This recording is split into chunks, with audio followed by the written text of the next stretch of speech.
Good evening, sir. Everyone. Evening, sir.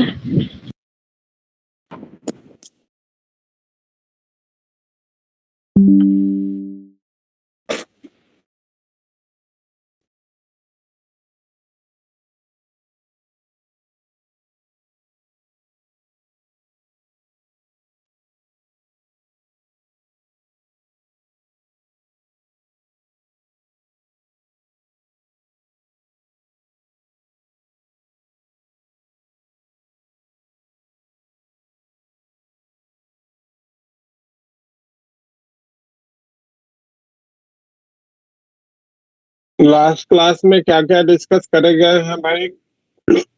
कौन बताएगा? पलक पलक बताएगी।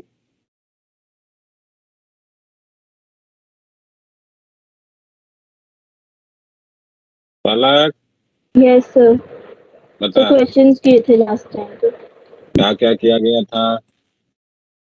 पहले एक्सरसाइज के 2-3 क्वेश्चन किए थे, फिर सेट 2 के क्वेश्चंस किए थे और फिर आपने कुछ क्वेश्चंस करवाए थे। और आज आपको पूछने भी हैं।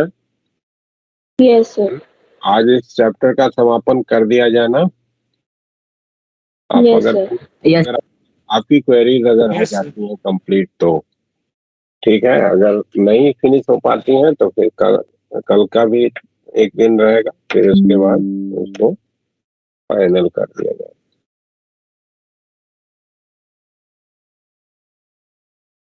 तो अभी तो 19 लोग ही दिख रहे हैं।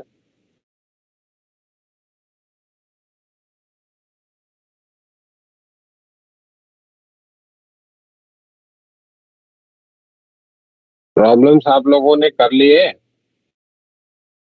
Yes, sir. हाँ, सेट 2 के लास्ट Yes, के sir. थोड़े ठीक, मेंस तक कर लिया। बिल्कुल बिल्कुल मेंस तक कर लेना है। 15th को आपका जो है वो FRT है ना, formula revision test. Yes sir. हाँ, Yes, sir. 15 को ही ना? हाँ, 15 को ही। और टाइमिंग और ऑनलाइन आपका है 4 से 7 है शायद, है ना? 1 मिनट देख के बताता हूँ। हाँ सर, 4 to 7 ही है।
चलो भाई, तो वही 4 से 7 का है, ऑनलाइन है 4 से 7 का 15 को। एक्सरसाइज में किसी के कोई प्रॉब्लम बचे हैं? एनीवन? एक्सरसाइज में कोई प्रॉब्लम किसी का?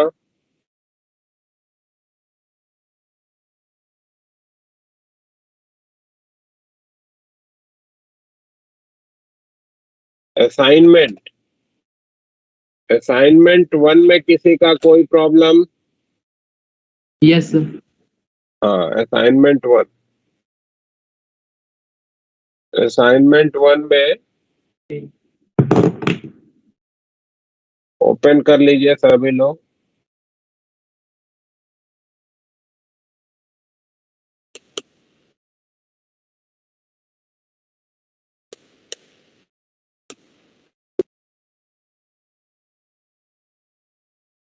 असाइनमेंट 1 बोलो भाई, नंबर बोलो 1 to 10 Sir, किसी का 30. कोई?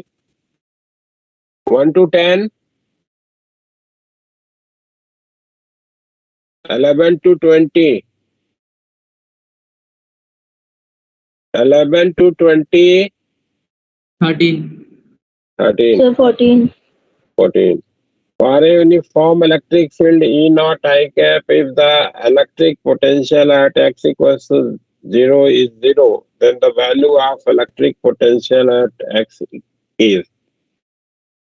तो हमको मालूम है कि अगर जब कभी भी फील्ड की जानकारी गिवन हो और पोटेंशियल डिफरेंस लिखना हो तो वहां पे dv equals to minus of E dot d r से आप यूज करोगे,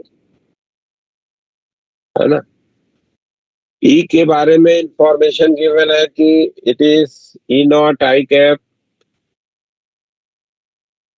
डॉट डी आर को लिखना है तो इसको डी एक्स आई कैप प्लस डी वाई जे कैप प्लस डी जेड के कैप लिख सकते हो आप। तो डीवी का इंफॉर्मेशन आपके पास हो गया कि minus of E not D x से लिखा जाएगा ना। अब इसको इंटीग्रेट करना है। एक्स इक्वल्स टू 0 का पोटेंशियल 0 मानने को बोला है और एक्स पोजीशन का पोटेंशियल आपको बताना है। तो ये हो जाएगा minus of E not x. ठीक है Ashutosh? Yes, sir. 14. The line integral of an electric field along the circumference of a circle of radius r drawn with the point charge q at the center will be. आपको मालूम है कि जो electric field होती है वो conservative force को generate करती है। Electrostatic field generates conservative force. ठीक है, और कंजर्वेटिव फोर्स या किसी भी फोर्स के लिए जो वर्क है वो आपको लिखने का तरीका मालूम है कि किसी भी फोर्स का जो वर्क होता है वो आप एफ डॉट डी आर या डी एल जो भी लिखना चाहो लिख सकते हो, इंटीग्रेट करते हो। तो डी डब्ल्यू हो जाएगा minus of Q into E dot D L. और इसको जब हम एक लूप के लिए इंटीग्रेट करेंगे तो आपको मालूम है कि it should be equals to 0 होना चाहिए। Yes, sir. कंजर्वेटिव फोर्स की प्रॉपर्टी है। तो क्यू इधर से कांस्टेंट है, बाहर निकाल लीजिए। Integration of E dot of D L ये हमारा 0 होगा, होगा ना। Yes, sir. Yes. का जो किसी भी क्लोज लूप के करस्पॉन्डिंग आप इंटीग्रेशन करेंगे तो इट विल बी 0। ठीक है, इसको सर्कुलेशन कहते हैं ना। ई डॉट डी एल का इंटीग्रेशन लूप के लिए सर्कुलेशन कहलाता है। Circulation of electrostatic field is 0 always, है ना। Yes, sir. तो अब वो सर्किल हो चाहे वो एलिप्स हो चाहे कोई भी इरेगुलर ज्योमेट्री का लूप हो, लूप होना चाहिए। अगर लूप हो गया तो जो आपको सर्कुलेशन मिलेगा इट विल बी 0। ठीक है ना। तो Yes, sir. Yes, sir. ये 0 ही रहेगा। ठीक है, किसी भी क्लोज लूप के लिए इलेक्ट्रिक फील्ड का जो लाइन इंटीग्रेशन मिलेगा वो हमेशा 0 ही मिलेगा। ठीक है। Yes, sir. Yes, sir. आगे में चल के ऐसी इलेक्ट्रिक फील्ड इंट्रोड्यूस होगी आपको जिसकी लाइन इंटीग्रेशन नॉन जीरो होगा, लेकिन वो फील्ड जो है इस इलेक्ट्रोस्टैटिक फील्ड से समवॉट डिफरेंट होगी, है ना। तो आप चाहो तो एक स्टेटमेंट नोट कर दे रहे हैं, वो ध्यान में रखिए। Circulation of electrostatic field is always zero. ठीक है, इलेक्ट्रोस्टैटिक फील्ड का सर्कुलेशन हमेशा जीरो होता है। 15 to 20 Sir, 16. 16. Two conducting sphere of radius A and B, A and 2A, having same charge density sigma, are placed at a distance away.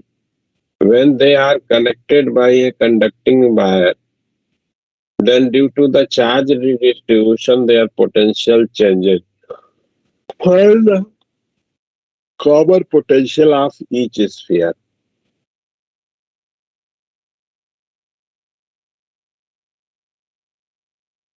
अब यहाँ पे ध्यान देना है कि इसमें ऑप्शन आपका गलत दिया है। ऑप्शन में प्रॉब्लम थी या बन नहीं रहा था? किसने पूछा है ये प्रॉब्लम? तो मैंने नाम बताओगे? मैंने क्या होता आशुतोष। है? Ashutosh.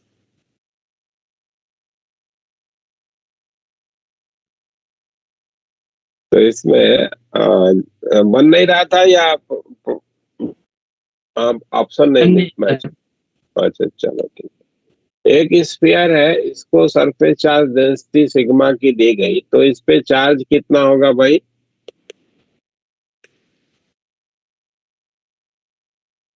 Four pi a square into sigma. Yes sir. एक दूसरा स्फीयर है, इसका 2a का रेडियस है, इसका भी सरफेस चार्ज डेंसिटी सिग्मा है, तो Q2 कितना हो जाएगा? 4 स्क्वायर सिग्मा। सिग्मा। तो टोटल चार्ज इस पे कितना हो गया?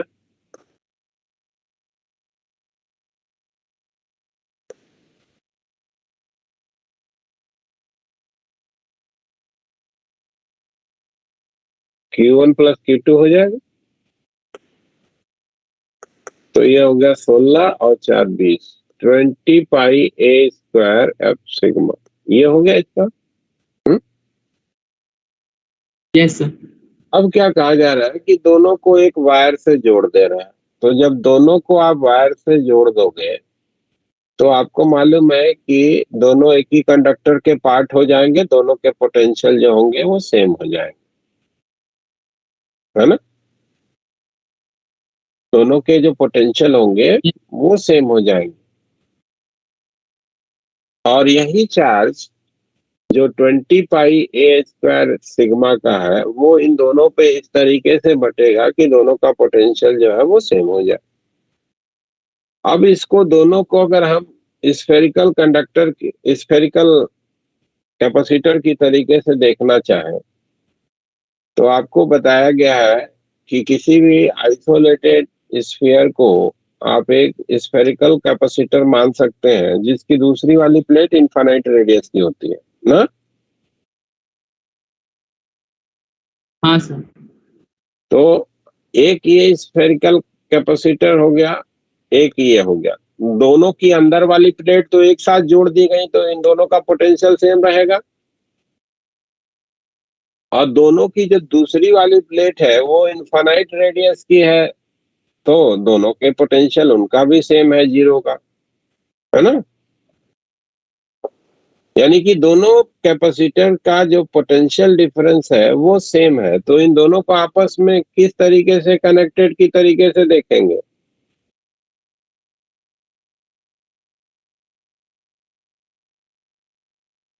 कर ले।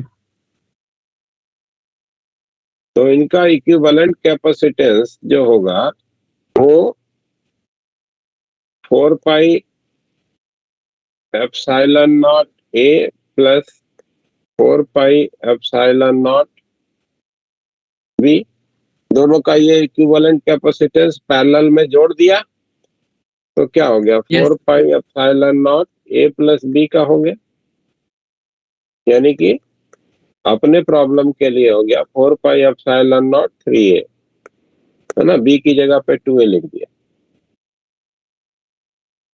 ठीक है ना? Yes sir. टोटल चार्ज मालूम और इक्विवेलेंट कैपेसिटेंस मालूम, तो जो पोटेंशियल होगा वो क्या लिखा जाएगा? जो टोटल चार्ज है Q divided by equivalent capacitance C, this will be the potential. तो ये हो जाएगा 20 पाई ए स्क्वायर सिग्मा डिवीजन में 4 pi epsilon not into 3a। तो 4 पाई से 4 पाई काट के ये 5 कर दो, एक a को हटा दो, तो ये हो जाएगा 5 सिग्मा a डिवीजन में 3 epsilon not. This will be the potential of this sphere. Now तो ऑप्शन में करेक्शन कर लीजिएगा, ऊपर में 5 मल्टीप्लाई कर लीजिएगा।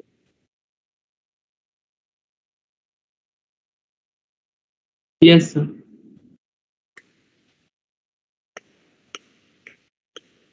नेक्स्ट बताइए, 20 तक में और कोई किसी का? 21 to 33, 21 to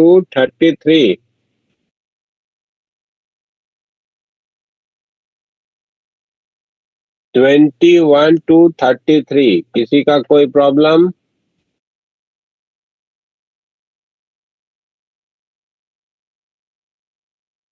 आदित्य कुमार झा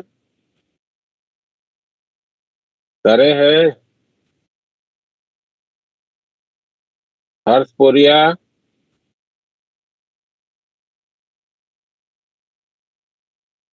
हर्ष, आवाज आ रही है मेरी क्या?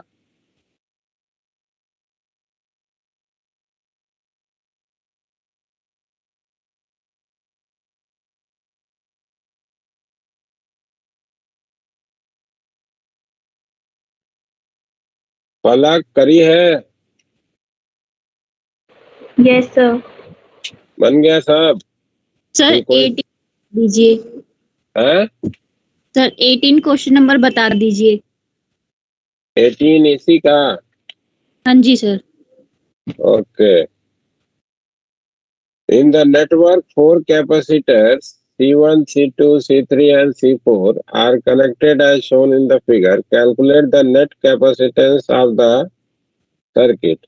ओए, तुमको ये क्या दिक्कत हो गई? इसमें क्या दिक्कत हो गई?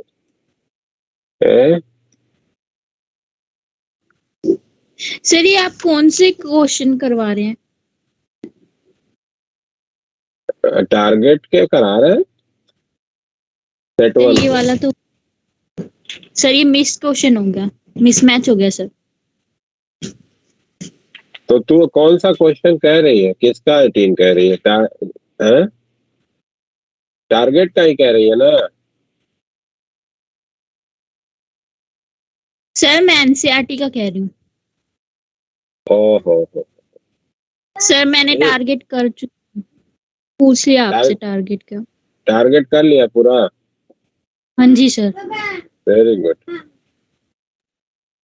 चलो, तो ये आपके इलेक्ट्रोस्टैटिक के स्टेप 1 में कोई प्रॉब्लम नहीं है। अब आते हैं स्टेप 2 में, है ना? अभी आते हैं एनसीईआरटी पे भी आ रहा है ना पलक? एनसीईआरटी पे भी आ रहा हूँ। असाइनमेंट को कर लूं फिर एनसीईआरटी पे आ रहा हूँ, ठीक है? Assignment 2, set 2, question number 1 to 10। Sir 4 और 8। एक इधर क्वेश्चन नंबर 9, 14 इसने बोला है, 9 and 14।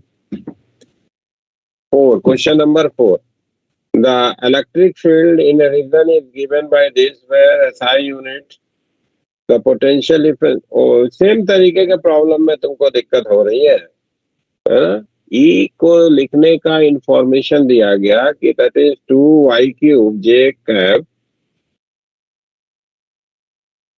और आपको पॉइंट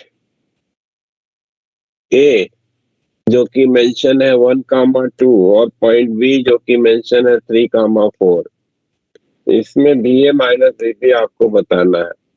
तो आपको मालूम है कि DB जो होगा वो माइनस ऑफ E का DL या DR से लिखा जाता है। तो ये हो जाएगा माइनस ऑफ 2y³ dy से लिखा जाएगा भाई।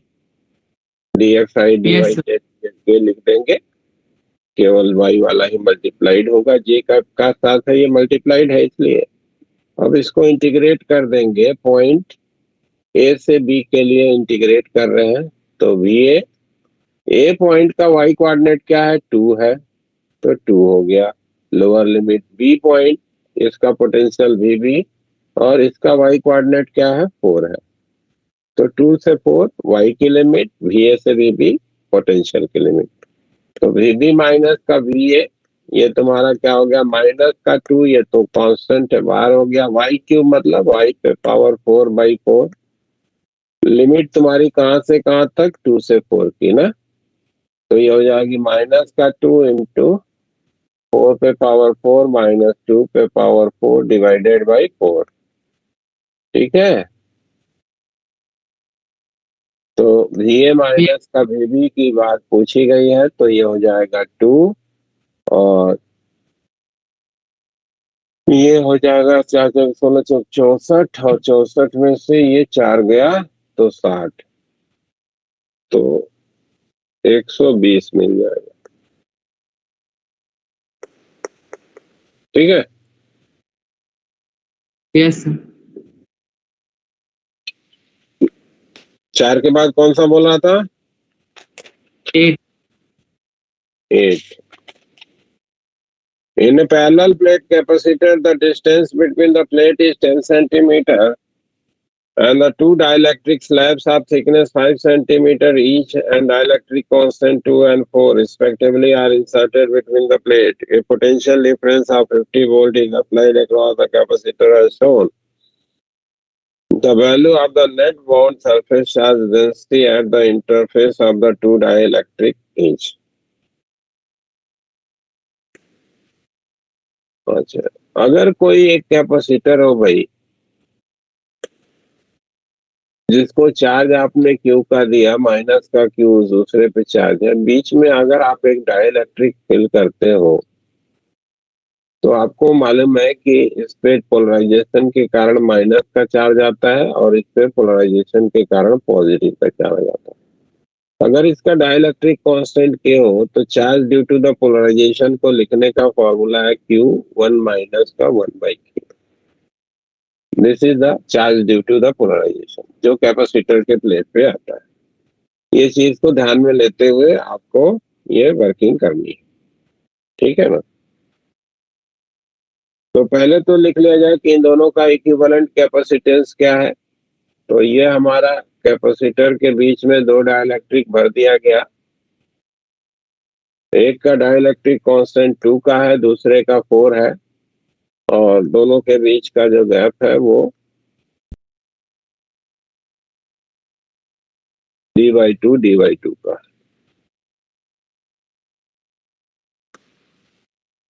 वोल्टेज जो आपने अप्लाई किया है वो 100 का है।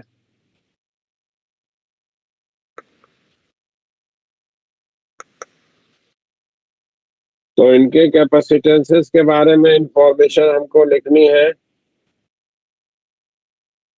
तो कैपेसिटेंस क्या हो जाएगा इसका,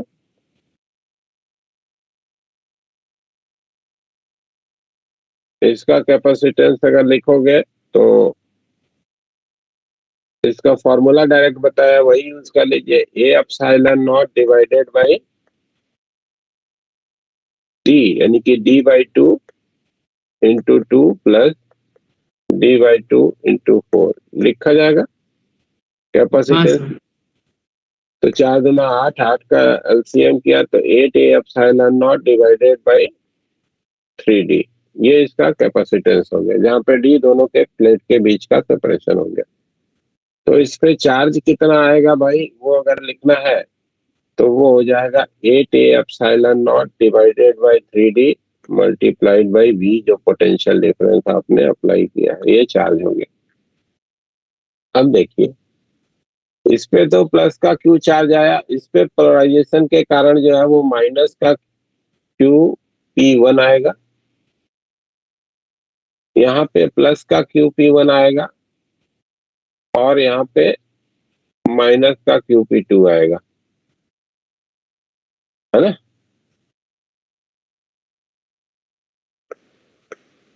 तो पोलराइजेशन के कारण जो आने वाला चार्ज है, अगर इस इंटरफेस पे पूछा गया है तो QP1 माइनस का QP2 होगा, है ना। Yes sir. तो पोलराइजेशन के कारण आने वाला चार्ज QP1 माइनस का QP2, पहले वाले को हो जाएगा Q इंटू 1 माइनस का 1 बाई K1 यानी कि 2, और माइनस का Q डिवीजन 1 माइनस का 1 बाई 4। तो पोलराइजेशन के कारण जो चार्ज आया एट द इंटरफेस, वो लिखने का 1/2 और 3/4, तो ये हो जाएगा माइनस का Q/4 हो जाएगा, है ना। यानी कि माइनस का twice of a epsilon not divided by 3d into v से लिखा जाएगा। तो भाई ठीक है, yes sir. Polarisation charge per unit of the area लिखनी है ना। तो ये QP1 माइनस का QP2 डिवाइडेड बाई ए, इसकी वैल्यू पूछी गई है, तो ये हो जाएगा कितना, माइनस का 2a, एरिया तो हट ही गया यहाँ से, 2v epsilon not divided by 3d। अब ये वैल्यू रख के सॉल्व कर दीजिए, माइनस का 2 इंटू वी की जगह पे 100 डिवाइडेड बाई d यानी कि 3 इंटू 0.1 इंटू एप्सिलॉन नॉट, तो ये हो गया 200 का 2000 माइनस का 2000 divided by 3 into epsilon not. This will be the bound charge per unit of the area at the interface. ठीक है भाई। Yes sir.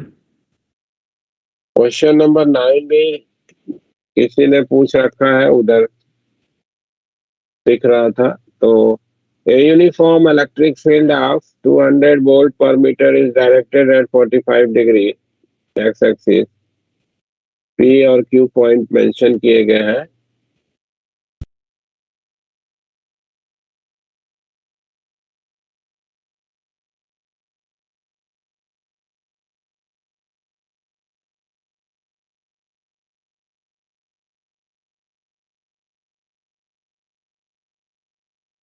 हमसे प्रॉब्लम में कहा गया कि एक जगह पे इलेक्ट्रिक फील्ड जो है वो एक्स वाई प्लेन में एक्स एक्सिस से 45 डिग्री के एंगल पे है।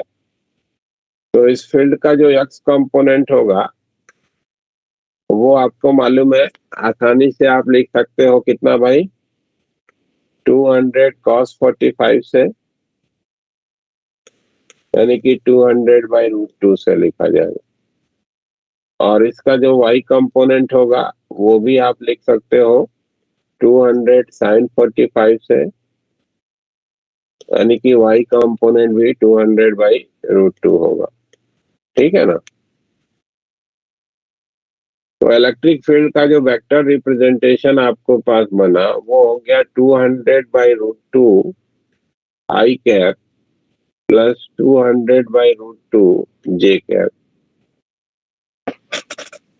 डीवी जो आपके पास जानकारी में है वो आपको मालूम है कि माइनस ऑफ E.dr से लिखते हो, तो ये हो जाएगा minus of 200/√2 dx minus of 200/√2 dy।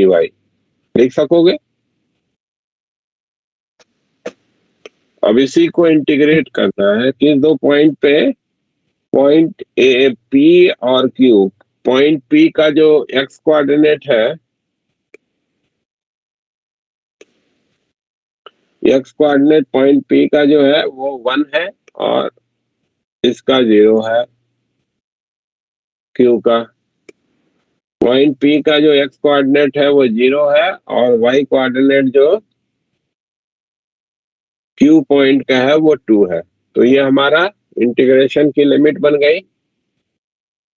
तो वी क्यू माइनस का VP that is equal to minus minus plus हो जाएगा 200/√2 और ये हो जाएगा माइनस का 2 × 200/√2। हमको बीपी माइनस का वीक्यू पूछा गया है तो ये हो जाएगा 200/√2 वोल्ट। ठीक है क्या? विशो 9 के बाद 14।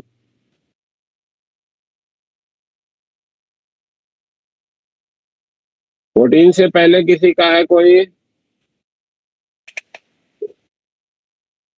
The graph between the surface charge density and radius of curvature for an isolated conductor at a constant potential is।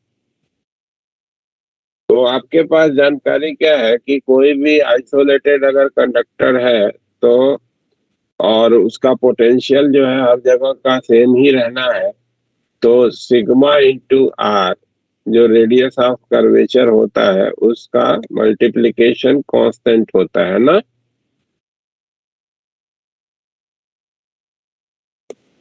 तो एक ठीक बार है? और बार समझिए। किसी भी कंडक्टर के लिए जो सरफेस चार्ज डेंसिटी है और जो उसका रेडियस ऑफ कर्वेचर है उसका मल्टीप्लिकेशन कांस्टेंट रहता है। अगर कंडक्टर है तो पोटेंशियल सेम होना ही होना है, अदरवाइज अगर किसी इंसुलेटर की बात कही जा रही होगी तो वहां पे पोटेंशियल सेम होना जरूरी है, तब जाके आप कह सकते हैं कि सरफेस चार्ज डेंसिटी और रेडियस का जो कर्वेचर का जो मल्टीप्लिकेशन होगा वो हर जगह के लिए सेम रहेगा। काहे कहा जा रहा है उसको आप ऐसे जस्टिफाई कर सकते हैं। मान लीजिए कि एक पर्टिकुलर ये हमारा स्फीयर है, सर्टेन रेडियस r1 का है या स्मॉल r का है, दूसरा ये स्फीयर है जिसका रेडियस r का है। दोनों को जोड़ दिया आपने, ठीक है, तो दोनों के पोटेंशियल सेम होंगे ना।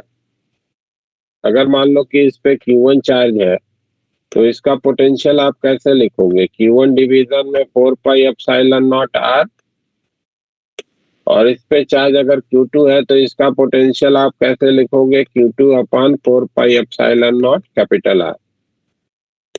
तो Q1 को लिखना है सरफेस चार्ज डेंसिटी के टर्म में, तो ये लिख सकते हैं सिग्मा इंटू 4πr² डिवीजन में 4πε0r, और ये हो जाएगा इसके लिए सरफेस चार्ज डेंसिटी मान लो इसका सिग्मा 1 कह दिया है और इसका सरफेस चार्ज डेंसिटी सिग्मा 2 कह दे रहे हो, तो सिग्मा 2 × 4πr² डिवीजन में 4πε0 कैपिटल R। 4π से 4π हटा दीजिए, एक R को पावर से हटा दीजिए, सिग्मा दोनों तरफ से कैंसिल हो ही गया, यानी कि sigma 1 R that should be equal to sigma 2 R। यानी कि इसके लिए सरफेस चार्ज डेंसिटी सिग्मा 1 और इसके लिए सिग्मा 2 है, तो सिग्मा 1 R सिग्मा 2 R के बराबर होगा। और इसी चीज को हम लोग किसी भी कंडक्टर के लिए जनरलाइज कर सकते हैं। ठीक है, कि किसी भी पोजीशन पे जो सरफेस चार्ज डेंसिटी है और वहां का जो रेडियस ऑफ कर्वेचर होगा वो दोनों का जो मल्टीप्लिकेशन होगा that will be same at each and every place. तो sigma into r that is a constant. ये कंडक्टर की प्रॉपर्टी हो गई है। ठीक है भाई? Hello? Yes sir. Yes sir. तो सिग्मा इंटू आर, अब सिग्मा और आर के बीच में ग्राफ बनाओगे तो x into y that is a constant हो गया, और ये कर्व आपको मालूम होगा कि ये कर्व क्या होता है? रेक्टेंगुलर हाइपरबोला ना।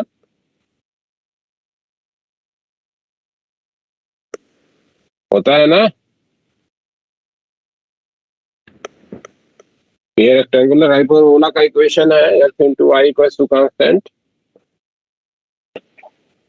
हाँ या ना बोलोगे? मालूम है कि नहीं?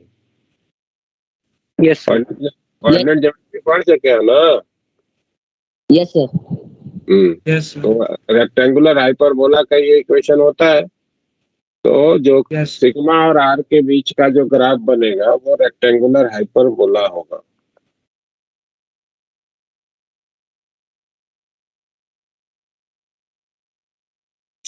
फिफ्टीन टू 20 13 भी मैसेज में आया है। 13 भी मैसेज में आया है इन द गिवन। 13 कराया हुआ प्रॉब्लम है तो in the given figure shown the equipotential surfaces the magnitude of the electric field is।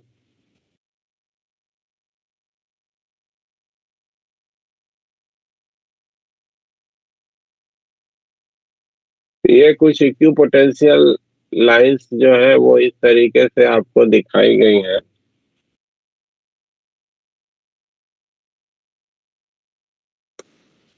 यहाँ का पोटेंशियल 20 वोल्ट, यहाँ का 30 वोल्ट, यहाँ का 40 और यहाँ का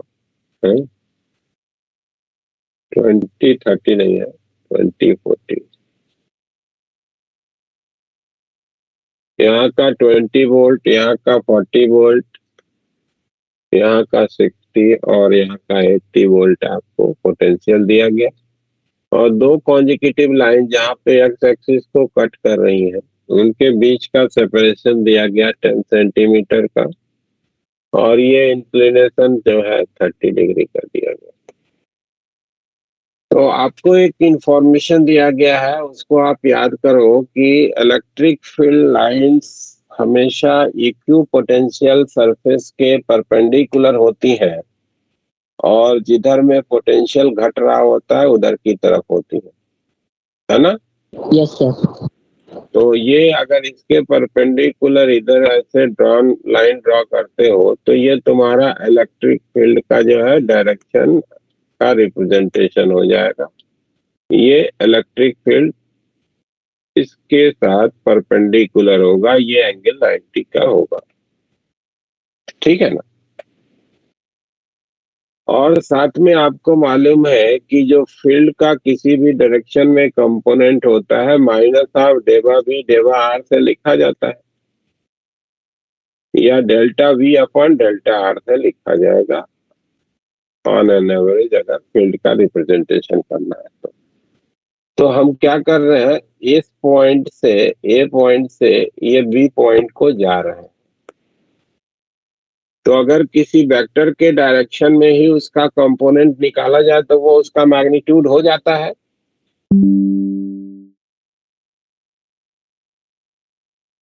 किसी भी वेक्टर का उसी के डायरेक्शन में जो कंपोनेंट होता है वो उसका मैग्नीट्यूड होता है। Yes sir. हाँ, तो इसी डायरेक्शन में अगर आप कंपोनेंट निकालोगे तो वो मैग्नीट्यूड हो जाएगा ई। यहां से यहां को जा रहे हो तो डेल्टा वी क्या हो गया, माइनस का 20, और डेल्टा आर कितना है, ए बी की लंबाई चाहिए। तो ये वाले ट्रायंगल को आप देखो, ये वाले ट्रायंगल को, तो ए बी को 10 sin 30 लिख सकते हैं, सेंटीमीटर में है, मीटर में बदलने के लिए 10⁻⁻2 से मल्टीप्लाई लिखा जा सकता है। भाई बोलना। Yes sir. sin 30 की वैल्यू 1/2, तो ये हो गया 5। तो ई के बारे में इंफॉर्मेशन हो गया कि ये हो गया 400 वोल्ट पर metre. This will be the magnitude of the electric field. 15 to 20, 15 to 20 किसी का कोई प्रॉब्लम?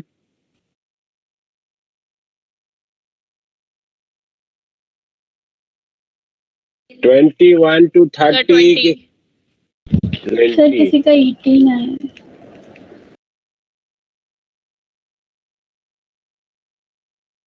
अरे बोलो यार, तुम लोग बोल नहीं रहे हो। बोलोगे नहीं तो कैसे समझ में आए?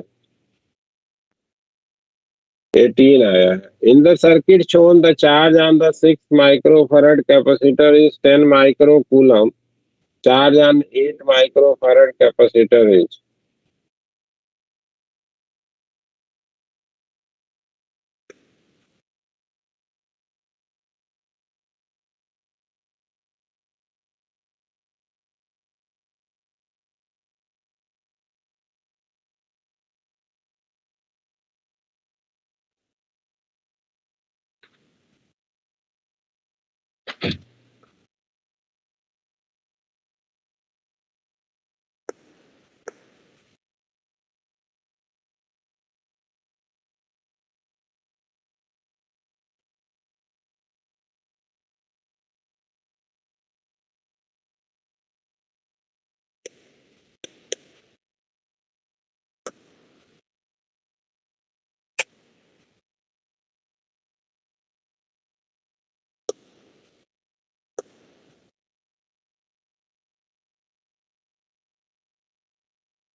हमसे प्रॉब्लम में क्या कहा गया कि एक सर्किट दिखाई गई जिसमें ये पॉइंट ए है, ये पॉइंट बी, जो आपको देखना है. ये दोनों पॉइंट के बीच में अगर देखो तो 4, 6 और 12 ये तीनों जो कैपेसिटर्स हैं they are connected in series. Yes sir. ये तीनों सीरीज में जुड़े हैं. तीनों पे चार्ज बराबर बराबर होएगा. Yes sir. तो Q यहाँ भी होगा, माइनस Q यहाँ होगा, Q यहाँ माइनस Q यहाँ. A से B तक चले जाओ, VA माइनस VB पता हो जाएगा. VA minus Q by 4 minus Q by 6 minus Q by 12 that is equal to VB. तो VA माइनस VB की वैल्यू आपको मिल गई. 12 को मान लीजिए कि एलसीएम कर दिया तो 3 धन 2 धन 1 इंटू Q यानी कि Q बाई 2 5 वोल्ट हो गया. 5 वोल्ट का पोटेंशियल डिफरेंस ए और बी के बीच में हो गया. और ए और बी के बीच में ये 8 माइक्रोफैरड भी कनेक्टेड है. तो चार्ज ऑन 8 माइक्रोफैरड जो होगा वो VA minus VB multiplied by 8 से लिखा जाएगा. तो 8 5 40 40 माइक्रोकूलम. ठीक है भाई. Yes. Yes, sir. Sir, 20. 20. A parallel plate capacitor with plate area A and plate separation D is filled with a dielectric as shown. What is the capacitance of the arrangement?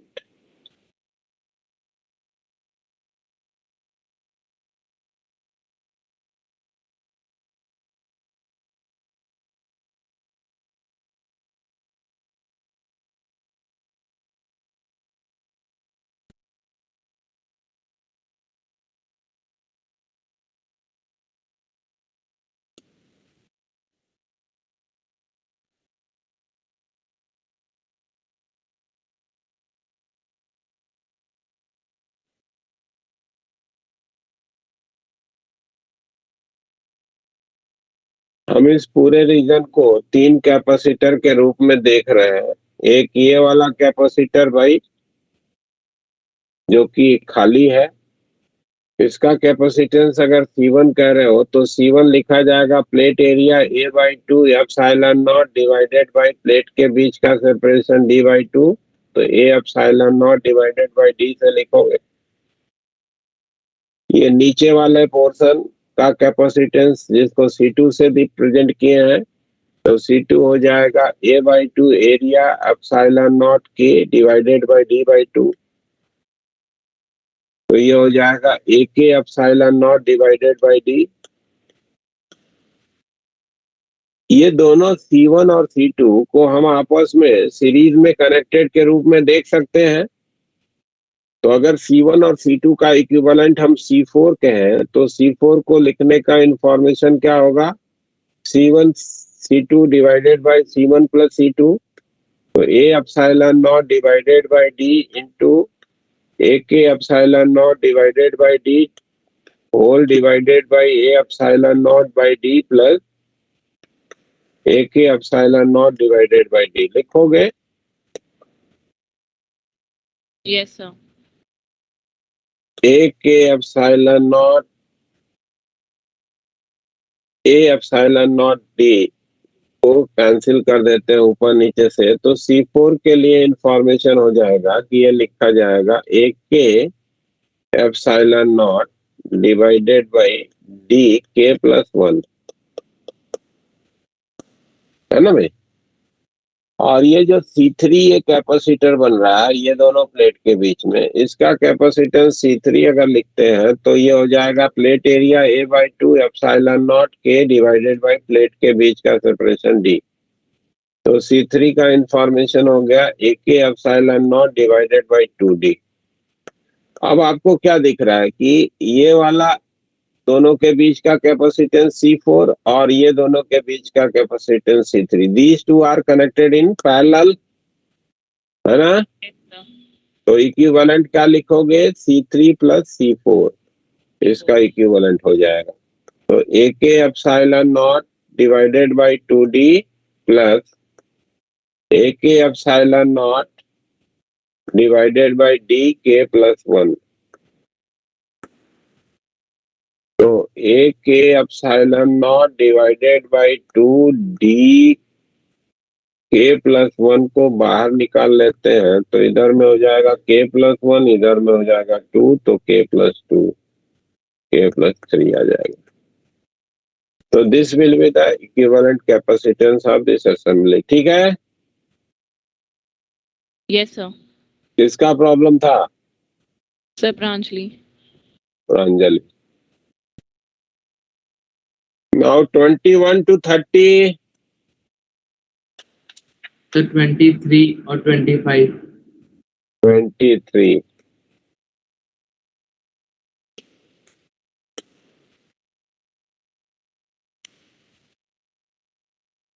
In the circuit shown, the charge on the capacitor A and B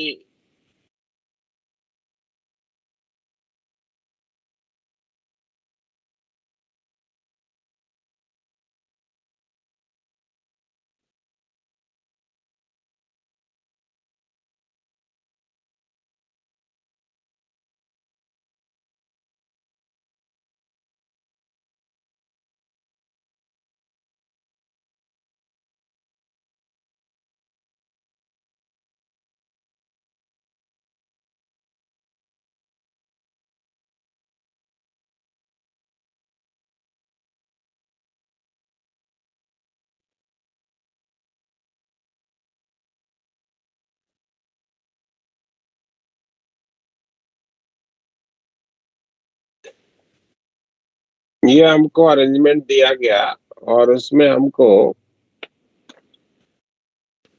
इस वाले capacitor पे और इस वाले capacitor पे charge क्या होगा ये बताना है। तो चार्ज डिस्ट्रीब्यूशन को हम यूज करते हैं। मान लीजिए कि इस बैटरी से चार्ज Q चला तो Q इस पे आ गया, माइनस का Q इस पे आ जाएगा। अब आप चाहो तो शुरू से ही आगे बढ़ सकते हो आसानी से। आपको क्या दिख रहा है कि ये पॉइंट के बीच में ये वाला कैपेसिटर और ये वाला कैपेसिटर आपस में पैरेलली कनेक्टेड है और दोनों के कैपेसिटेंसेस भी बराबर है, तो दोनों पे चार्ज बराबर बराबर जाएगा। ठीक है? Yes, sir. तो आप आसानी से एक ही वेरिएबल में काम बना सकते हो। ये पूरा का पूरा एक कंडक्टर है तो इस पे चार्ज 0 रहना है आइसोलेटेड होने के कारण। इस पे माइनस क्यू दे दिया तो इस पे क्यू बाई टू और इस पे भी क्यू बाई टू आ जाएगा, बराबर बराबर दोनों पे आ जा रहा है चार्ज, माइनस का क्यू बाई टू माइनस का क्यू बाई टू। अगर इनके कैपेसिटेंसेस इक्वल नहीं होते तो चार्ज जो है अलग अलग आता। ठीक है, तो उसमें Q1 और Q माइनस Q1 कर लेते, दो लूप बना के 2 बार घूमना पड़ता, अभी एक ही से काम बन जाएगा। ठीक है, ऐसे घूम जाते हैं। यहाँ से चले निगेटिव से पॉजिटिव को, V का गेन मिला भाई, पॉजिटिव से निगेटिव को जा रहे हैं तो Q बाई टू सी का लॉस हो गया, पॉजिटिव से निगेटिव जा रहे हैं तो Q बाई टू बाई सी का लॉस हो गया, दैट इज इक्वल टू 0। लिखा जा सकता है इतना। Yes sir. तो Q की वैल्यू आपको क्या मिल गई, CV के बराबर, है ना। तो Q आपका CV हो गया, तो Q by two QA equals to QB equals to Q by two है, ये आपने देखा है, तो CV बाई टू हो जाएगा। इन पे चार्ज दोनों कैपेसिटर पे बराबर बराबर चार्ज होगा, CV बाई टू का।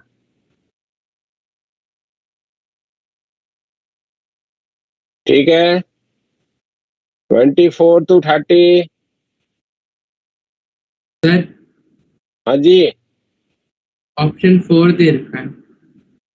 अरे अच्छा, बी हमने इसको कह दिया है ना, बी इसको कहा है, तो ठीक है, ठीक तो है, इस पे क्यू ही तो आया, हमने बी इसको बोला है ना, ये बी ये वाला कैपेसिटर है, ठीक है, तो उस पे क्यू है तो सी भी हो जाएगा।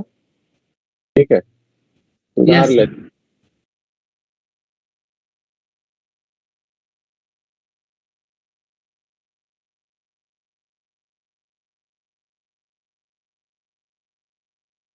ये बी है, तो क्यू ए बराबर क्यू बाई टू है और क्यू बी बराबर जो है क्यू है, तो सी भी हो जाएगा।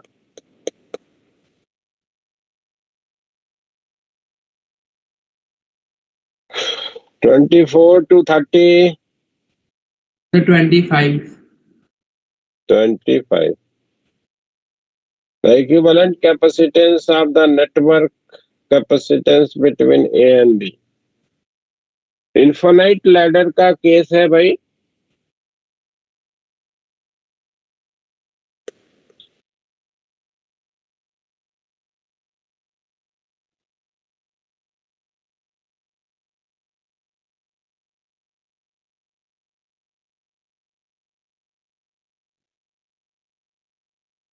ये ए और बी पॉइंट, ये सी है, ये 2C है, ये 2C है, ये C है, ये 2C है, और इसके आगे ये इन्फिनाइट तक जा रहा है।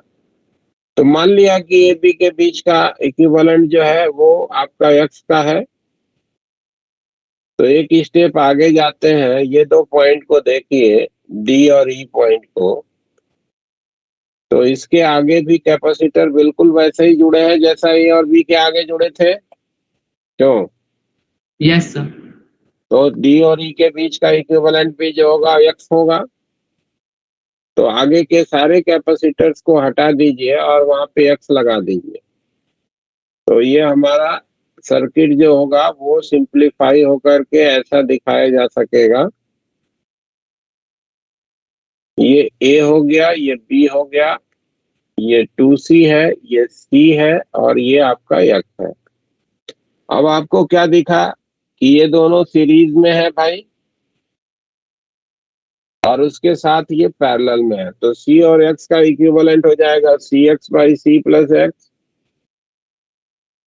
और उसके साथ 2C पैरेलल में है तो प्लस का 2C, और ये A और B के बीच का इक्विवेलेंट हो गया x। लिख सकते हैं इतना। Yes sir. अब आपका ये क्वाड्रेटिक इक्वेशन बन गया। इक्वेशन क्या बन गया भाई, CX plus 2C square plus 2CX that is equal to CX plus x square. CX से CX को हटा देते हैं तो x स्क्वायर माइनस का 2CX माइनस का 2C square that is equal to 0। या एक्स स्क्वायर माइनस का सी एक्स माइनस का सी एक्स माइनस का 2c square that is equal to 0। तो x कॉमन निकाला, x माइनस का c माइनस का c इधर से कॉमन अरे माइनस का c इधर से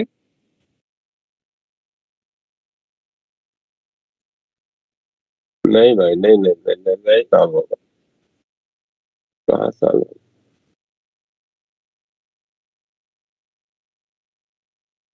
फिर 4g को यूज करिए, फैक्टराइज नहीं हो रहा, ठीक है ना।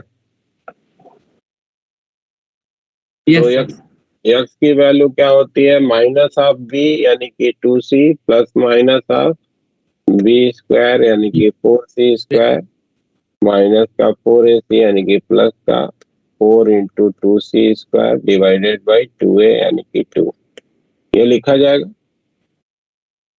तो ये हो जाएगा 2c plus minus of square root 4 दूना 8, 8 और 4 12, तो 2√3 हो जाएगा, c डिवाइडेड बाई 2 लिखा जा सकता है भाई। तो x की दो वैल्यूज हो गई, एक हो गया √3 प्लस 1c और दूसरी x की वैल्यू हो गई 1 minus √3c।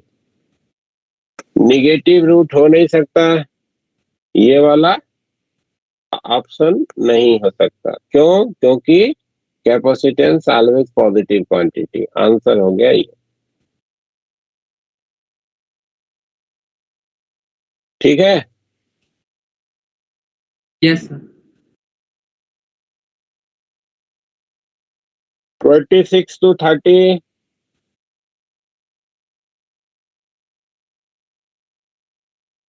31 to 35,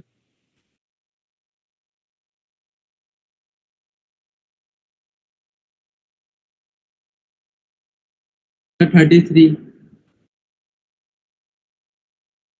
2 electric dipole AB respectively dipole moment -4 QAI or -2 QAB I cap are placed on x-axis with the separation R as shown in the figure. The distance from A at which both of them produces same potential.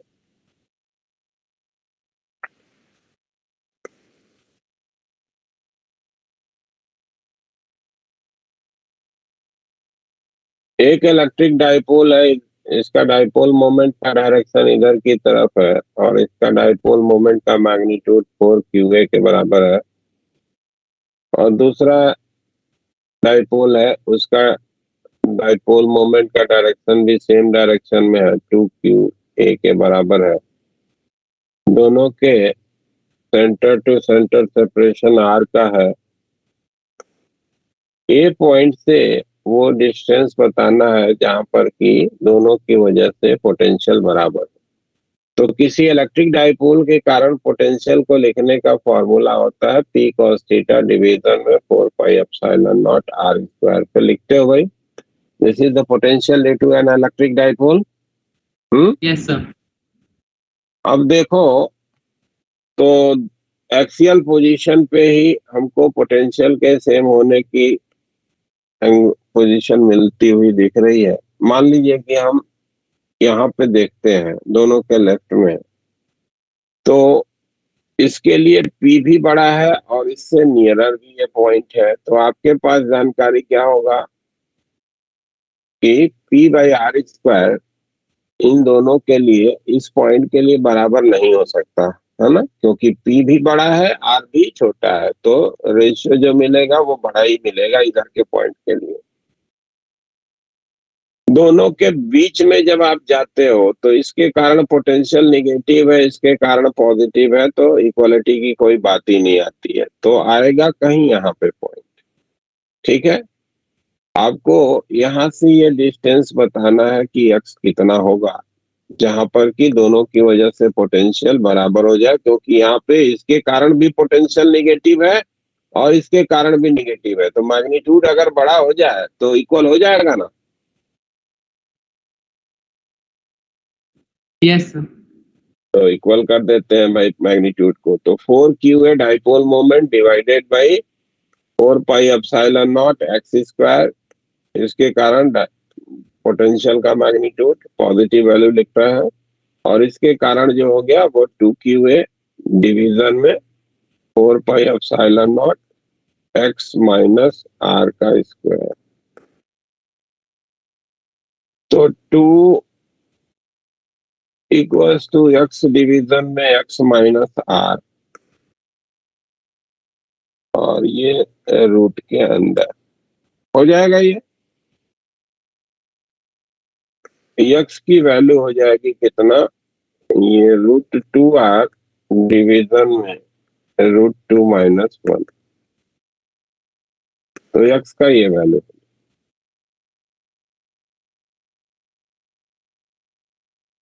Clear है? हाँ sir.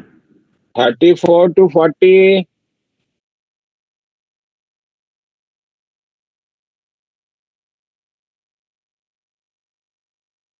Sir 37।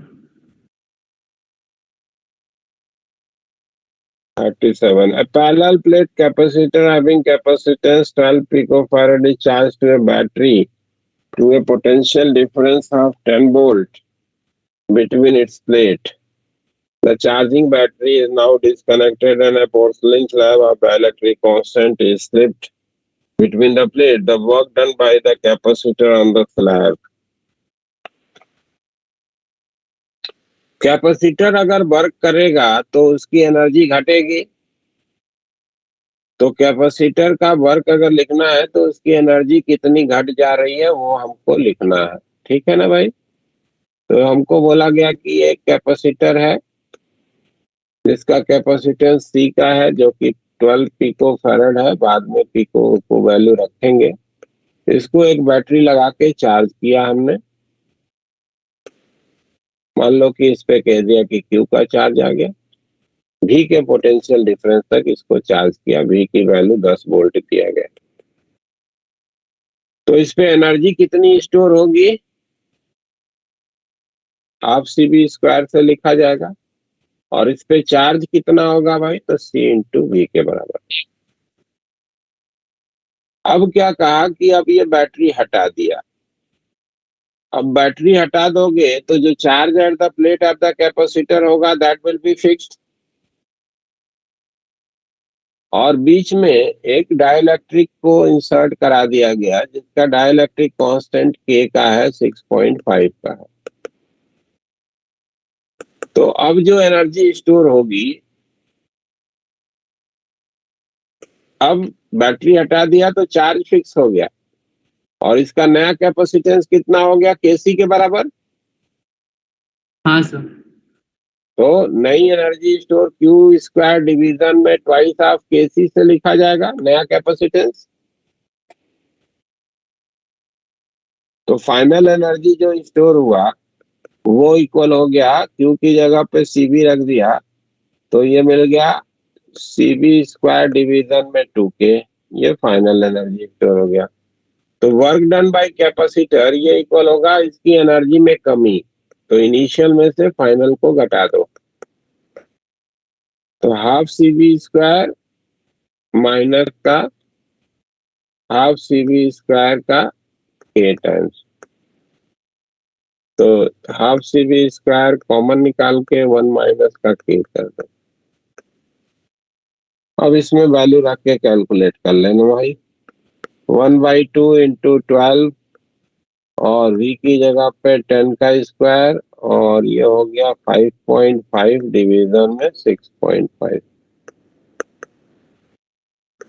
Calculate करके मिलाइए, देखिए किससे match करता हुआ मिला। तो sir एक बार वो वाला स्टेप समझा दीजिए, वो Q²/2Kc वाला। आपको मालूम है कि कैपेसिटर के द्वारा एनर्जी स्टोर को लिखने का तरीका क्या है, half CV² plus that is equals to Q² by 2C that is equals to half of Q into V। ये 3 फार्मूले बताए गए हैं आपको। Yes sir. तो जो चीज की जानकारी होगी उसके अकॉर्डिंग हम तीनों में से कोई भी फार्मूला लिख सकेंगे, यूज कर सकेंगे। हमको ये मालूम है कि जब बैटरी कनेक्टेड है तो पोटेंशियल डिफरेंस तो फिक्स रहेगी। तो पहले वाले केस में हमने ये फॉर्मूला यूज कर लिया। अब बैटरी डिस्कनेक्ट कर दोगे तो जो चार्ज आया है वो नहीं बदलेगा। तो चार्ज हमको मालूम है, तो चार्ज का इंफॉर्मेशन लिख लिया। और कैपेसिटर के बीच में अगर डाइलेक्ट्रिक फील्ड हो तो आपको मालूम है कि उसका कैपेसिटेंस क्या होता है, के टाइम्स हो जाता है। Yes sir. तो नया कैपेसिटेंस उसका केसी हो गया। तो क्यू स्क्वायर बाई 2 केसी हो की एनर्जी हो गई।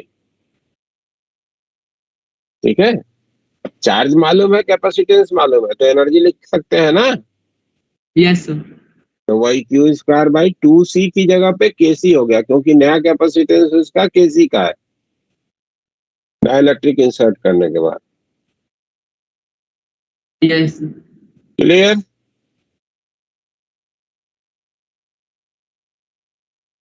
हाँ sir. 38 to 40, 41 to 45, Sir, 43. in the figure shown, after the switch is turned from position A to position B, its energy dissipated in the circuit in terms of capacitance C and the total charge Q.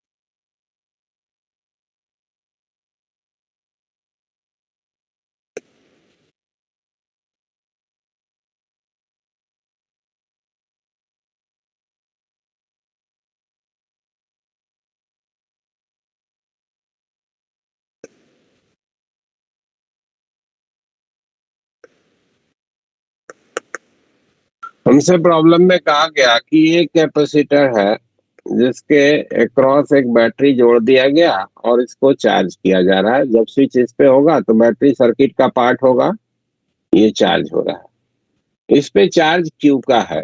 ठीक है, total charge ये आपको बोला गया कि Q का है। तो अगर इसका चार्ज क्यू का है तो इनिशियली एनर्जी इसके कैपेसिटर के द्वारा कितना स्टोर है, क्यू स्क्वायर डिवीजन में 2c, है ना। इतनी एनर्जी स्टोर है, बोलो भाई। Yes, sir.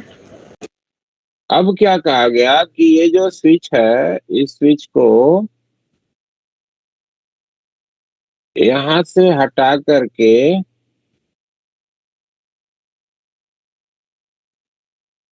अब ये स्विच यहाँ पे जोड़ दिया गया। तो अब जोड़ दिए तो क्या हुआ, ये सर्किट से बाहर हो गया। बैटरी Yes, के sir. दोनों एंड तो सर्किट के पार्ट नहीं रहे ना। अब ये सर्किट से बाहर हो गया। अब ये जो क्यू चार्ज हमारे इस कैपेसिटर पे था वही चार्ज इस वाले कैपेसिटर पे और इस वाले कैपेसिटर पे इस तरीके से बटेगा कि दोनों के क्रॉस पोटेंशियल डिफरेंस जो है वो सेम हो जाए। क्योंकि अब ये दोनों कैपेसिटर कैसे कनेक्ट हो गए, पैरेलल। पैरेलल। तो अब इनका इक्विवेलेंट कैपेसिटेंस क्या होगा, C plus 3C that is 4C। ये इक्विवेलेंट कैपेसिटेंस हो गया। तो Yes, sir. Finally energy store कितनी है, यही चार्ज Q तो दोनों पे बटा है, तो टोटल चार्ज इस पे Q ही है और टोटल कैपेसिटेंस हो गया 4C का। तो Q स्क्वायर डिवीजन में 2 टाइम्स 4C। अब एनर्जी इस पे स्टोर हो गई।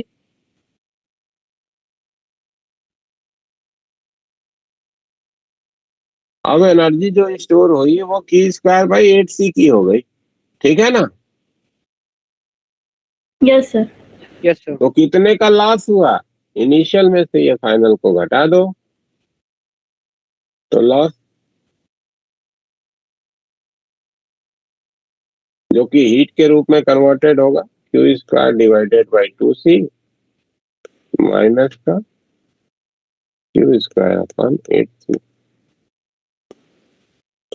8c को एलसीएम करते हैं 4 और 1 3, Q square 3q square by 8c. This will be the energy which is going to be converted into the heat. Okay, sir. Sir हाँ जी 42 भी है। 42. There is a uniform spherically symmetrical surface charge density at a distance of r0 from the origin. The charge distribution is initially at rest and start expanding because of the mutual repulsion.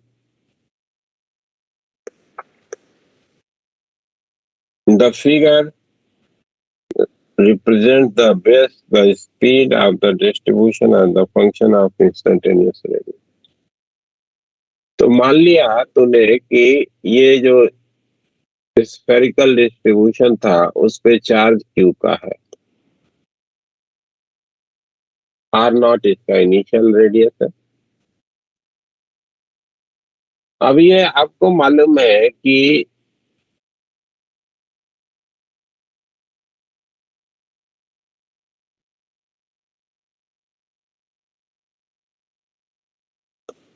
जब ये particular spherical surface के ऊपर charge आपने दिया है तो इसमें electrostatic pressure आएगा।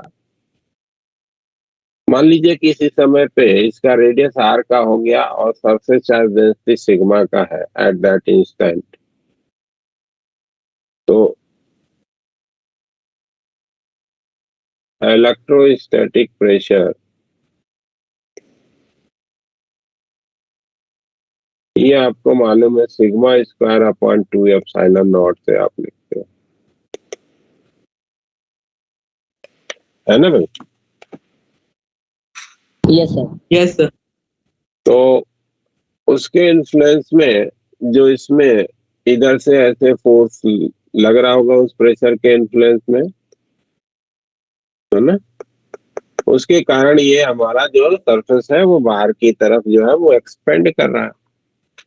तो जो फोर्स होगा वो कितना होगा, हाफ पोर्शन पे फोर्स लिख लो। तो हाफ पोर्शन पे फोर्स लिखना होगा तो सिग्मा स्क्वायर डिवीजन में 2 epsilon nought multiplied by sectional area लिख देते हैं, तो पाई इंटू आर का स्क्वायर, स्मॉल आर लिखा है ना, पाई इंटू स्मॉल आर का स्क्वायर।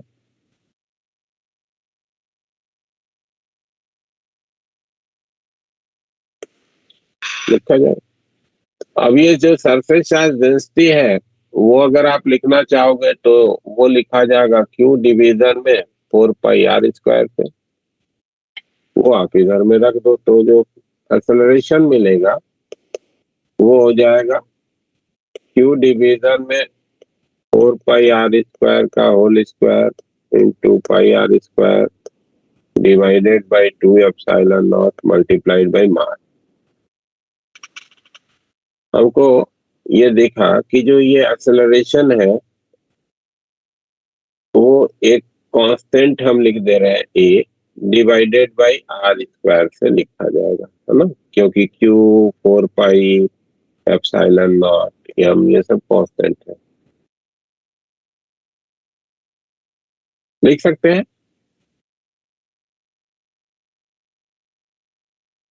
यस और Yes, sir.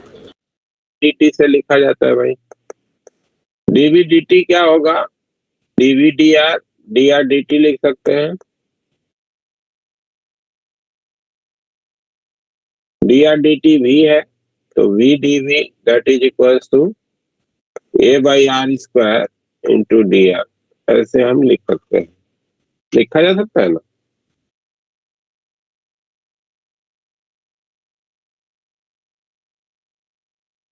r equals to r nought पे जो स्पीड है दैट वाज 0, रेस्ट से वहां से चलना शुरू किया और r पे हम स्पीड v लिखना चाहते हैं तो v स्क्वायर बाई 2 ये हो जाएगा a 1/r0 माइनस का 1/r। अब आप देखो तो r की वैल्यू जैसे जैसे बढ़ती जाएगी वैसे वैसे स्पीड बड़ी होती जाएगी यहाँ से, और फाइनली जब r इक्वल्स टू इंफिनिटी होएगा तो it will be maximum theoretically, है ना। r की वैल्यू Yes, sir. इंफिनिटी हो जाएगा थ्योरेटिकली, यानी कि r जैसे जैसे बढ़ता जाएगा, ये rate of increment of velocity अगर देखना है तो एक बार डिफरेंशिएट करके देख लो भाई। रेट ऑफ इंक्रीमेंट तो पॉजिटिव है बट डबल डेरिवेटिव आपको निगेटिव मिल रहा है। डबल डेरिवेटिव का निगेटिव मतलब ऊपर की तरफ कॉन्वेक्स। तो ग्राफ जो आपको बनेगा वो ऐसे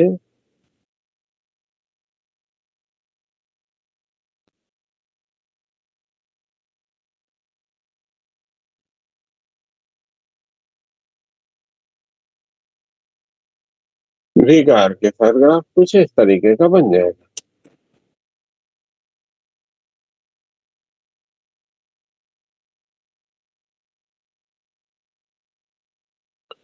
फोर्टी 46 to 50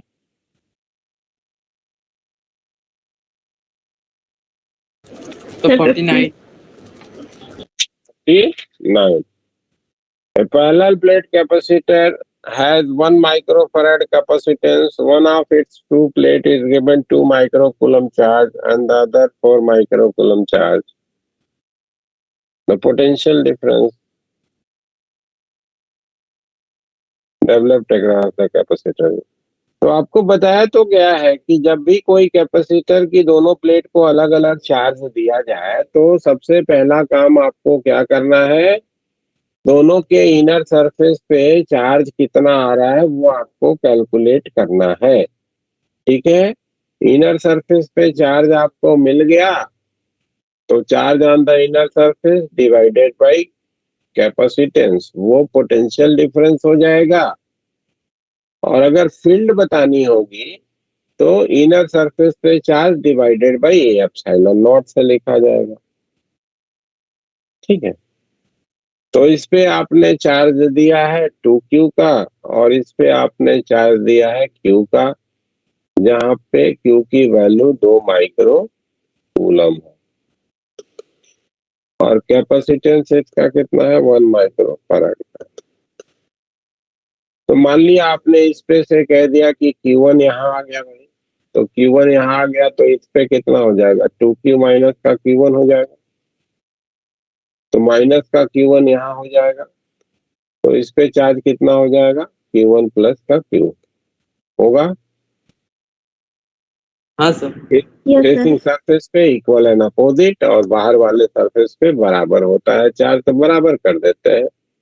तो 2q माइनस का Q1 that is equals to Q1 minus का Q है Q1 प्लस का Q। तो Q1 की वैल्यू आपको मिल गई क्या Q/2।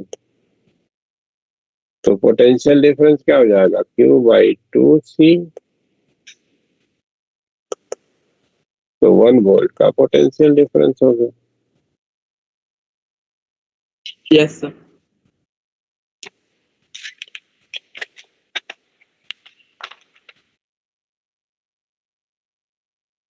फिफ्टी टू 55 तो Sir, 50 50.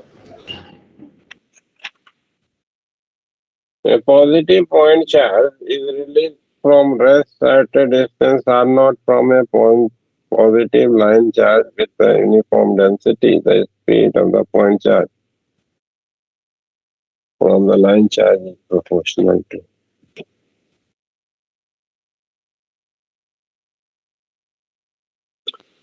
एक ये लाइन चार्ज है, इससे आर सेपरेशन का अगर कोई पॉइंट हम लेते हैं तो यहाँ पे जो इलेक्ट्रिक फील्ड होती है वो लैम्डा का लीनियर चार्ज डेंसिटी हो तो ये लिखी जाती है लैम्डा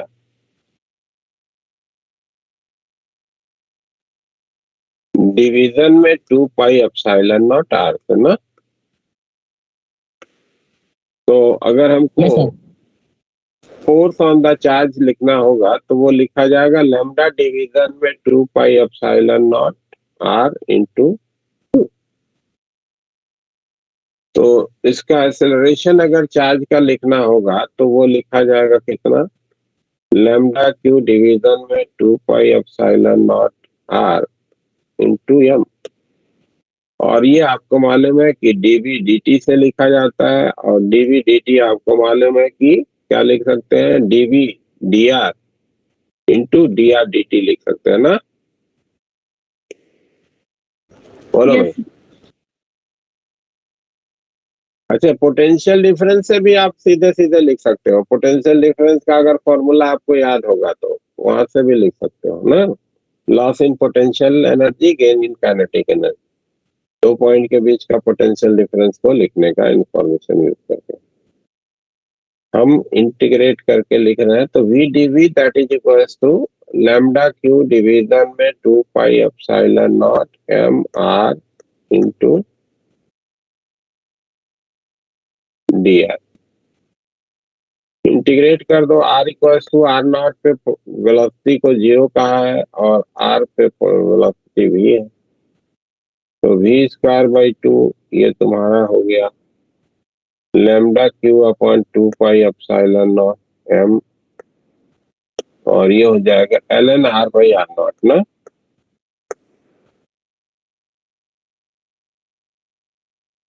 होगा ना भाई। Yes, sir. Yes.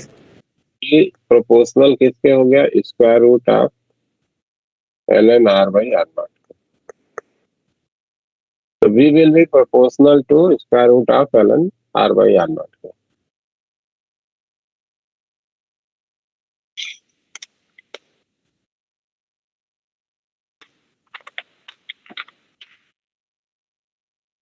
(51 to 55)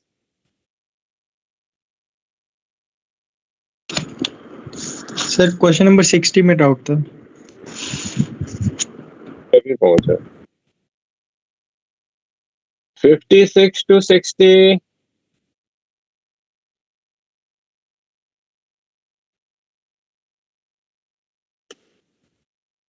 चलो भाई, एक क्वेश्चन, ये 60 बड़ा बढ़िया सा क्वेश्चन है, इसको भी समझ लीजिए।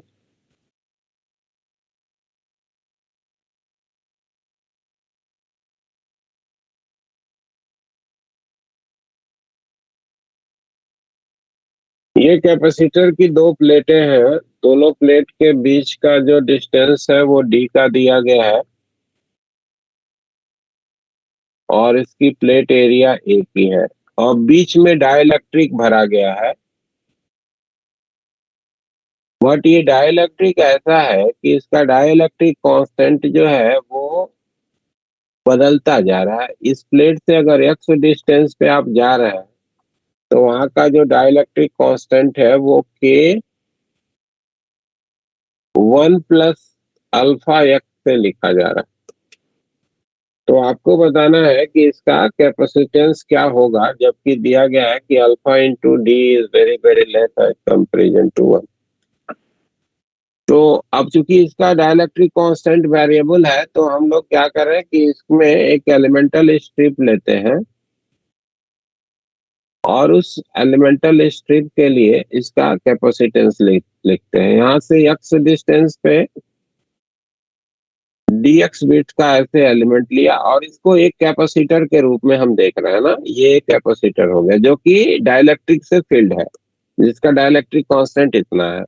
तो इसका कैपेसिटेंस कितना लिखेंगे हम लोग, प्लेट एरिया एक ही है एप्सिलॉन नॉट, और dielectric constant k 1 plus alpha x divided by दोनों प्लेट के बीच का सेपरेशन dx। लिख सकते हैं इतना। Yes sir. अब आप आइए समझिए इसको। अब अगर हम इस पूरे बीच का जो गैप है उसको इसी तरीके से अलग अलग स्ट्रिप में जो है वो तोड़ते जाए, तो ये सारे के सारे इंडिविजुअल कैपेसिटर आपस में कैसे कनेक्टेड देखे जा सकते हैं भाई, पैरेलल में। सीरीज। याद करो, एक एक केस डिस्कस कराया था कि ऐसे कैपेसिटर के 2 प्लेट है, और इसके बीच में अलग अलग डाइलेक्ट्रिक ये भरा था, फिर ऐसे भरा था, सब पूरी की पूरी प्लेट गैप को डिफरेंट डाइलेक्ट्रिक से फिल किया था। तो ये आपस में कैसे कनेक्टेड थे? सीरीज में था। सीरीज में। तो उसी तरीके का सिचुएशन है ना, पूरा का पूरा प्लेट एरिया हर एक डाइलेक्ट्रिक पोर्शन से कवर्ड हो रहा है यस सर। और पूरा का पूरा प्लेट गैप सबके द्वारा कवर हो गया। तो अगर हमको सीरीज में है तो इक्विवेलेंट लिखने का तरीका क्या होता है? इंडिविजुअल के कैपेसिटेंस का इनवर्स का जो सम होता है इक्विवेलेंट का इनवर्स होता है। तो हम इसी Yes, sir. इसी का इनवर्स करें और उसको जोड़ना है, यानी कि इंटीग्रेट कर दें, तो इक्विवेलेंट का इनवर्स मिल जाएगा। तो 1/c इक्विवेलेंट ये क्या हो जाएगा? इंटीग्रेशन ऑफ 1/dc लिखोगे, बोलो भाई। Yes sir. 1/c इक्विवेलेंट ये लिखा जाएगा इंटीग्रेशन, डीसी की वैल्यू रख दिया तो dx divided by ak epsilon not 1 plus alpha x. अब लिमिट क्या लगानी है? तो यहाँ के लिए x की वैल्यू 0 और यहाँ के लिए x की वैल्यू d है ना, तो 0 से d तक इसको इंटीग्रेट कर दिया जाए। ठीक है भाई। Yes sir. 1/c equivalent, attendance नहीं,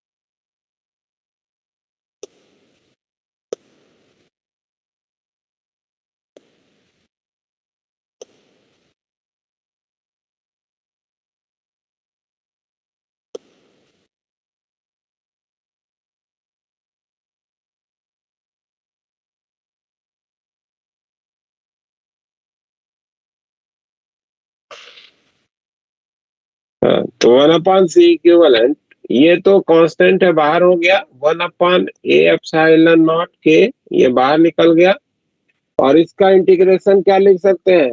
ln 1 plus alpha x divided by alpha लिखा जाएगा। बोलना भाई। विवेक हो गया? Yes sir. यस हो सर, गया? हो गया मेरा तो। अच्छा हमें लगा कि हो गया। नहीं सर, हो गया। a एप्सिलॉन नॉट के लिमिट रखिए, अल्फा ये नीचे में आ गया, ये हो गया ln 1 प्लस अल्फा डी लिख सकते हो। Yes sir. अब ln 1 प्लस एक्स का एक्सपेंशन आपको मालूम है, x minus x square by 2 plus x cube by 3 ऐसे आगे आगे जाता है। अब अल्फा डी 1 से बहुत छोटा है, तो ये जो हाई पावर वाले हैं इनको छोड़ दिया जाए, केवल 2 को लेकर के आगे बढ़ते हैं। तो 1/c इक्विवेलेंट ये हो जाएगा 1/a एप्सिलॉन नॉट के अल्फा, और ये हो जाएगा alpha D minus alpha square D square by 2 लिख सकते हो इतना।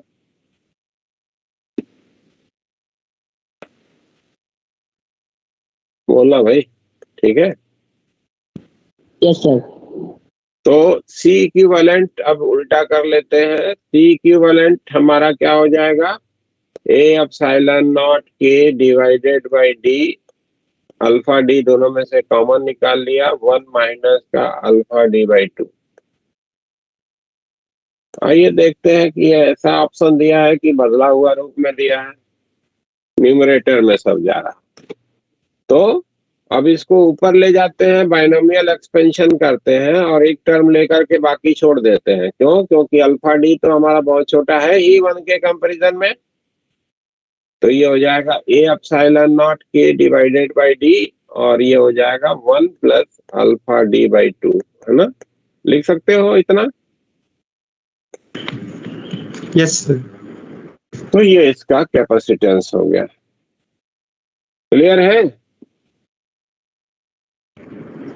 Yes sir.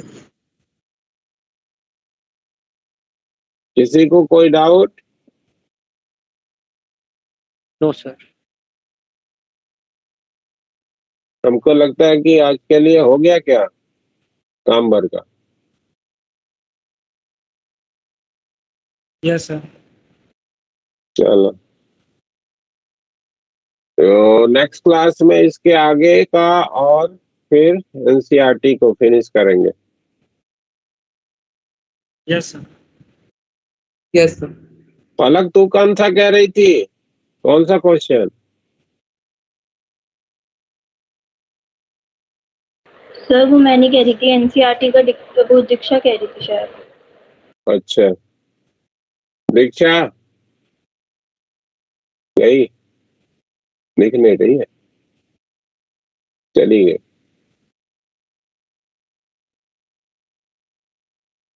चलो ठीक है, फिर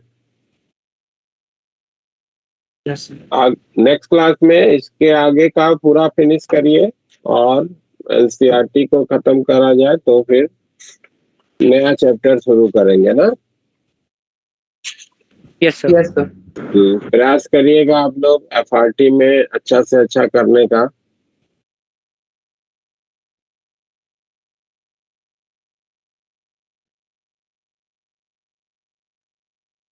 तो पीडीएफ डाल दीजिएगा आप। अच्छा, डाल देता।